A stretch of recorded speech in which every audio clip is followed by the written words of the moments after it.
गांव में लोगों की दर्दनाक मौत हो रही। भयानक घटनाओं को देखकर सभी गांव वाले चिंता में डूबे हुए थे। चारों ओर खौफ का मंजर था। ये देखकर सभी गांव वाले आपस में बातचीत करते हुए कहते हैं, न जाने हमारे खुशहाल गांव पर किस खूनी चुड़ैल का कहर मंडरा रहा है। मेरे दिल में तो हर रोज एक ही डर बना रहता है कि आज की रात कहीं मेरी आखिरी रात ना हो। न जाने कौन सी प्यासी चुड़ैल लोगों का खून पीकर उनके शरीर को नीला पीला करके छोड़ दे रही है। एक एक करके वो खूनी चुड़ैल हम सबका भी खून पी जाएगी। ये कहकर सभी गांव वाले अपने अपने कामों में लग जाते हैं। दिन ढलने के साथ रात हो जाती है।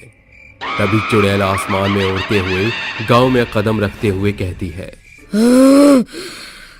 कोई भी नजर क्यों नहीं आ रहा है?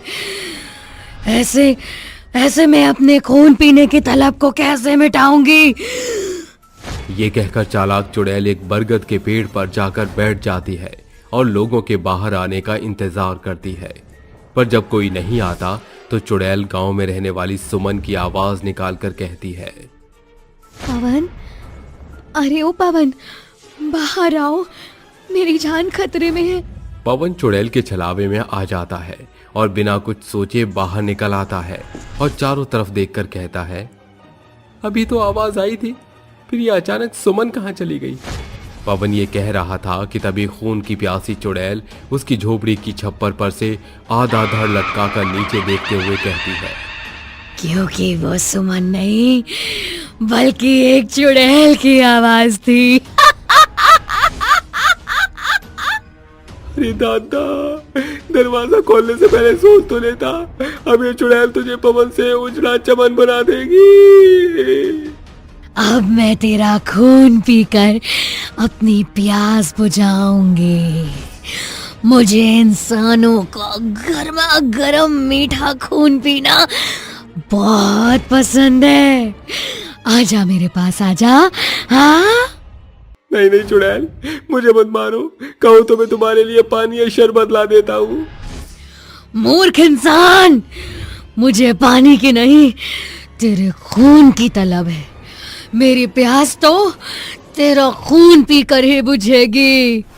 ये कहकर खून की प्यासी चुड़ैल पवन के अंदर घुसकर उसका सारा खून पीकर बाहर निकल जाती है, जिसके साथ पवन का पार्थिव शरीर पीला पड़कर जमीन पर गिर जाता है और चुड़ैल कहती है, वैसे तो इसका खून कुछ खास मीठा नहीं था, पर ठीक ठाक ही था। चुड़ैल इस बात से अनजान थी कि इस बार उसे पवन को खून पीते गांव के सभी लोगों ने चोरी छिपे अपनी खिड़कियों से देख लिया है। अगली सुबह सभी गांव वाले कहते हैं, अरे कल तो उस खून की प्यासी चुड़ैल ने हमारी आंखों के सामने पवन को कितनी बेरहमी से मार दिया। और वो खूंखार चुड़ैल पवन के अंदर घुसकर उसका सारा खून पी गई। अब सिर्फ पादरी साहब ही हमारी मदद कर सकते हैं। बचे हुए सभी गांव वाले गांव में ही बने एक चर्च में आते हैं और चर्च के फादर को खून पीने वाली चुड़ैल के द्वारा किए जाने वाली मौत का किस्सा सुनाते हुए कहते हैं, फादर, हमारी मदद कीजिए, हम सभी बहुत बड़ी मुसीबत में हैं। हमारे गांव में एक चुड़ैल सभी का खून पीकर उसके शरीर को पीला करके छोड़ दे रही है। उन सभी की बातों को सुनकर चर्च के फादर गॉड की मूर्ति के सामने खड़े होकर प्रेयर करने लगते हैं, जिसके बाद फादर उन सभी को बताते हैं, जो चुड़ैल गांव के सभी लोगों को मार रही है, दरअसल वो शैतानी चुड़ैल की रूह है, जिसका शरीर नहीं है, वो एक कमजोर चुड़ैल है। इसलिए वो लोगों का खून पीकर अपने आप को ताकतवर बनाने के लिए ऐसा कर रही है। और आप लोग चिंता मत कीजिए, गॉड हमारी मदद जरूर करेंगे। चर्च के फादर लोगों को आश्वासन देकर अपनी पवित्र बाइबल और जीसस क्राइस्ट के क्रॉस को लेकर गांव वालों के साथ गांव में आ जाते हैं। थोड़ी ही देर में रात हो जाती है और चुड़ैल की आत्मा मीनल के घर में घुसकर उसके शरीर पर कब्जा करके बोलती है, बस कुछ दिनों की बात है और फिर मैं एक शक्तिशाली चुड़ैल बन जाऊंगी। और मुझे तेरे शरीर का सहारा लेने की जरूरत नहीं पड़ेगी।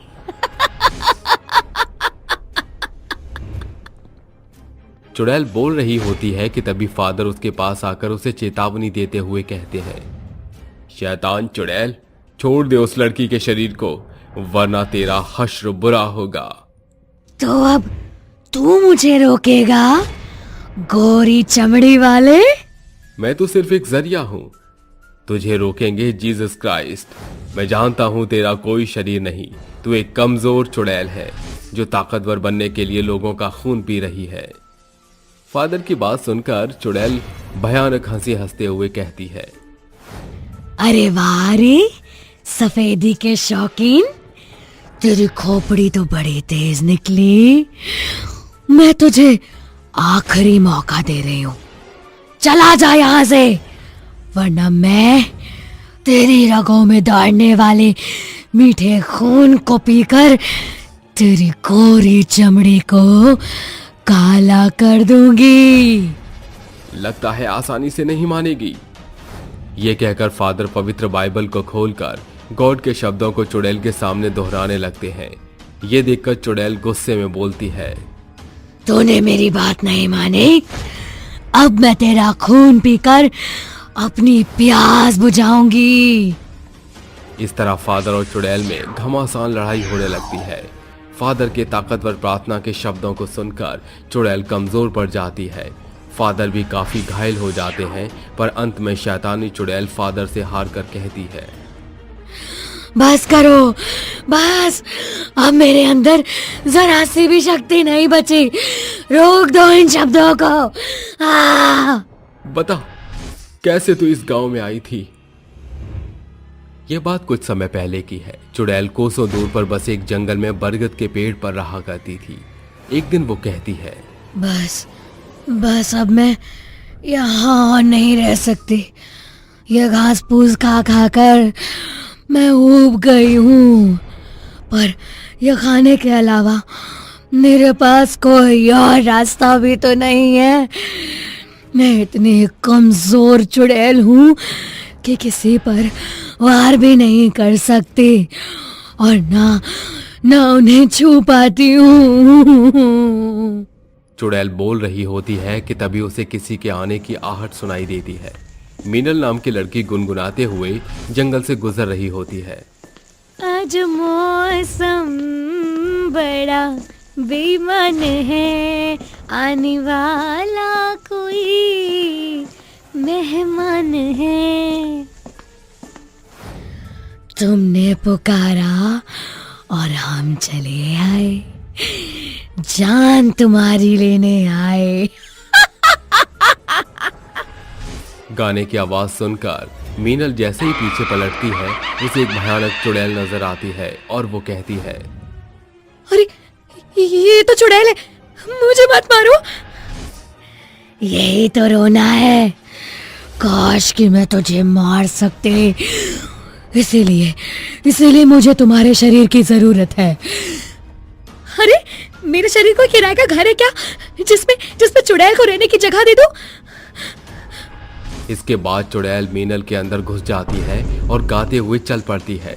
तभी रास्ते में उसे लखन नाम का एक आदमी दिखाई पड़ता है, जिसे देखकर वो कहती है, अरे वाह शिकार, अब तो मैं इसका खून पीऊंगी।